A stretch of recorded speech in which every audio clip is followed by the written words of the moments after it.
नमस्कार शेतकरी मित्रांनो, खरीप 2026 प्रधानमंत्री पीक विमा योजनेअंतर्गत शासनाने जी.आर जारी केलेला आहे आणि या जी.आर मध्ये काही महत्त्वाचे बदल यामध्ये झालेले आहेत। जर आपण सोयाबीन, तूर, मूग, उडीद, कापूस या पिकाचा पीक विमा काढणार असाल तर हा व्हिडिओ तुमच्यासाठी। व्हिडिओ शेवटपर्यंत बघा आणि आवडल्यास लाईक, शेअर आणि सबस्क्राइब करायला विसरू नका। आपण जाणून घेणार आहोत शेतकऱ्याला किती प्रीमियम भरावा लागेल, पीक विमा भरण्याची अंतिम तारीख काय आहे, नुकसान भरपाई कशी मिळेल आणि यंदाचे नवीन नियम कोणते आहेत। महाराष्ट्र शासनाने खरीप 2026 आणि रब्बी 2026-27 करिता सुधारित प्रधानमंत्री पीक विमा योजना लागू केलेली आहे। या योजनेचा उद्देश म्हणजे नैसर्गिक आपत्ती, दुष्काळ, अतिवृष्टी, कीड आणि रोगामुळे उत्पादनात घट झाल्यास शेतकऱ्यांना आर्थिक संरक्षण देणे। ही योजना कर्जदार आणि बिगर कर्जदार या दोन्ही प्रकारच्या शेतकऱ्यांसाठी ऐच्छिक अशी आहे। यंदा या पीक विमा योजनेमध्ये काही महत्त्वाचे बदल करण्यात आलेले आहेत। सर्वप्रथम म्हणजे आपल्याकडे ॲग्रीस्टॅक अंतर्गत फार्मर आयडी असणे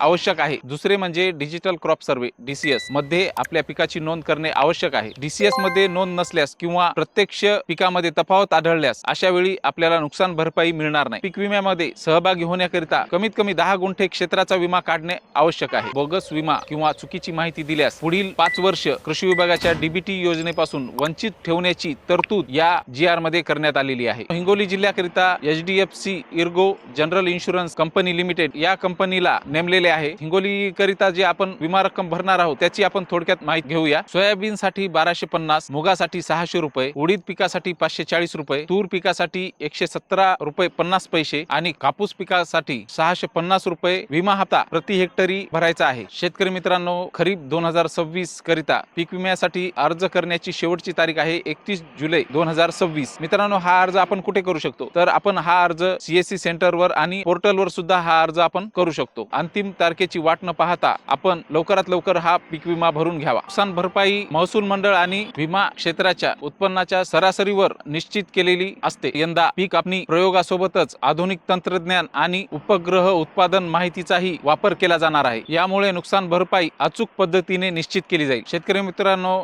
जर आपण अजूनही पीक विमा काढलेला नसेल तर आपण हा पीक विमा अंतिम तारखेपूर्वी काढून घ्यावा। या चॅनलवरची माहिती जर आपल्याला उपयुक्त वाटत असेल तर लाईक, शेअर आणि सबस्क्राइब करायला विसरू नका। धन्यवाद।